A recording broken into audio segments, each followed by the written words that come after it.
नमस्कार दोस्तों, जय हिंद, जय भारत। दोस्तों, कुछ महत्वपूर्ण प्रश्न,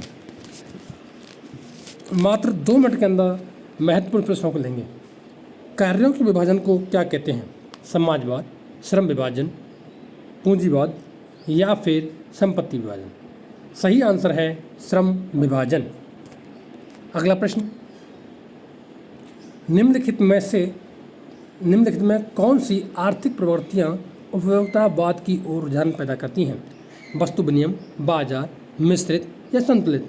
सही आंसर है बाजार। अगला प्रश्न, निम्नलिखित में से किसने कहा मानव द्वारा वस्तुओं के और नियंत्रण के संदर्भ में संपत्ति की कल्पना की जानी चाहिए? TB, Veblen, LT. हाउ, आर.एच. Lowie Morgan? सही आंसर है आर.एच. लुई। अगला प्रश्न, किसने कहा था कि जननांग जनसंख्या के आकार, भौगोलिक वितरण, गठन, परिवर्तन, जन्म दर, मृत्यु दर, प्रादेशिक गमन एवं सामाजिक गतिशीलता के रूप में जाने वाले कारकों का अध्ययन करता है? ऑप्शन है हाइजर और डंकन, मैकआइवर, मर्टन और लिंटन।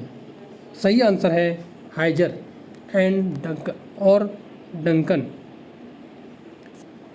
अगला प्रश्न, जननांगिकी में जनसंख्या के आकार, उसके घटक, उसके क्षेत्रीय वितरण, जन्म दर, मृत्यु दर, विवाह दर, प्रगतिशीलता और प्रसव संबंधी गणितीय जानकारी का अध्ययन करते हैं।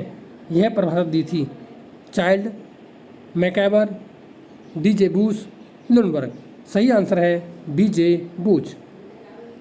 अगला प्रश्न, जाति और वर्ग में मुख्य भेद है? जाति वर्ग विहीन समाज में परिचालित होती है और वर्ग जाति विहीन समाज में परिचालित होता है। ऑप्शन 2, जाति सदैव संवृत होती है जबकि वर्ग सदैव विवृत होता है। जाति के मामले में व्यक्ति की परिस्थिति आरोपित होती है जबकि वर्ग में अर्जित होती है। जाति के मामले में व्यक्ति को सर्वाधिक हानि उठानी पड़ती है जबकि वर्ग में ऐसा नहीं होता। सही आंसर है जाति के मामले में व्यक्ति को सर्वाधिक हानि उठानी होती है जबकि वर्ग में ऐसा नहीं होता। अगला प्रश्न, मार्क्स के अनुसार कृषक वर्ग क्रांतिकारी वर्ग नहीं हो सकता क्योंकि वह संपत्ति का स्वामी है, वह गरीब है, वह भौगोलिक दृष्टि से बिखरा हुआ है, उसका दृष्टिकोण पारंपरिक है। तो जैसा कि आपको मालूम है कि खेती का जो काम है वो हमेशा पारंपरिक होता है, यानी पिता से बेटे को, बेटे से अगली पीढ़ी को, ऐसे पीढ़ी दर पीढ़ी चलते रहता है, इसलिए पारंपरिक होता है। इसलिए सही आंसर है उसका दृष्टिकोण पारंपरिक है। संस्थाएं होती हैं अमूर्त, व्यापक, सामाजिक और उपरोक्त। सही। तो संस्थाओं की बात करते हैं, संस्थाएं दिखाई नहीं पड़ती, अमूर्त होती हैं, व्यापक भी होती हैं और सामाजिक होती हैं। इसलिए सही आंसर है उपरोक्त सभी। अगला प्रश्न, निम्नलिखित में से शिक्षा के संबंध में कौन सा कथन अनुचित होगा? शिक्षा व्यक्ति का विकास है, शिक्षा अध्ययन का ही दूसरा नाम है, शिक्षा एक गत्यात्मक प्रक्रिया है, शिक्षा आंतरिक शक्तियों का विकास है। तो इसमें पूछा गया है शिक्षा के संबंध में कौन सा कथन अनुचित यानी गलत होगा। तो गलत की बात करते हैं, शिक्षा अध्ययन का ही दूसरा नाम है, ये आंसर सही होगा। अगला प्रश्न, जैविकीय कार्यों का संबंध किससे है? मनुष्य की आंतरिक प्रवृत्तियों से, संतानोपत्ति की व्यवस्था करने से, असीमित उत्तरदायित्व की भावना से, इनमें से किसी नहीं। जैविकीय कार्यों का संबंध, तो सही आंसर है मनुष्य की आंतरिक प्रवृत्तियों की संतुष्टि से। बहुपति विवाह का कारण है संयुक्त परिवार को मजबूत बनाना, पुरुष के अनुपात में स्त्रियों की कमी, ये भी सही है, निर्धनता, ये भी सही है। तो सही आंसर है उपरोक्त सभी।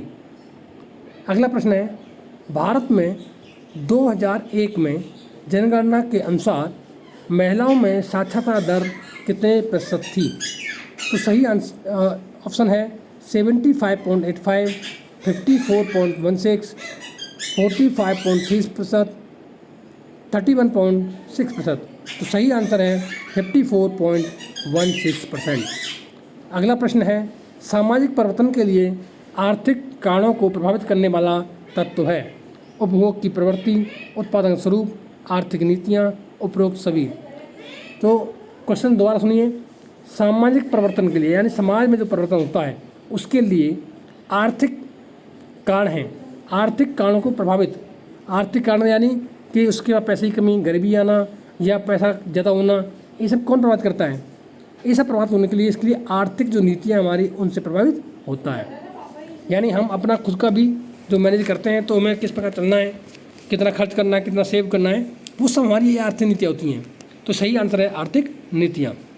अगला प्रश्न है, भारत में किस प्रकार के परिवारों की संख्या अधिक है? पितृसत्तात्मक, मातृसत्तात्मक, मातृवंशीय या इनमें से कोई नहीं। जैसा कि आपको पता है कि भारत में जो भी पुत्र होता है वो किस नाम से पकड़ा जाता है? वो बाप के नाम से पकड़ा जाता है कि ये उसका बच्चा है। तो यानी पितृसत्ता यानी पिता की सत्ता चलती है। घर में जो बड़े बड़े फाइनेंशियल डिसीजन लेता है वो कौन लेता है? पिता लेता है। इसलिए पितृसत्तात्मक परिवारों की जनसंख्या ज़्यादा है, क्योंकि महिलाएं घर का काम करती हैं और पिता बाहर का काम देखते हैं और फाइनेंशियल मैटर में डिसीजन लेते हैं। अगला प्रश्न है, धर्म के साथ गहराई से जुड़ा तत्व कौन सा है? यानी धर्म के साथ ऐसा कौन सा तत्व है जो गहराई से जुड़ा हुआ है? भय, मूल्य, सार्वभौमिकता और विश्वास। तो इसके अंदर गहराई से जुड़ा हुआ क्या है? भय है कि अगर हम ये गलत काम करते हैं तो हमें भगवान देख रहा है या हमें इसका दंड मिलेगा। तो ये क्या है? भय है। अगर हम भगवान की पूजा नहीं करते तो हमें भगवान नाराज हो जाएंगे। ये सब क्या है? भय है। तो धर्म के साथ जुड़ा हुआ भय है। तो दोस्तों ये थे आज के प्रमुख प्रश्न। ऐसे ही प्रश्नों के आंसर जानने के लिए अपडेट रहें और बस मात्र 5 मिनट के अंदर ऐसे क्वेश्चन देखते रहें। यहाँ आपको प्रतिदिन ऐसे ही प्रकार के क्वेश्चन मिलेंगे। Thank you. जय हिंद।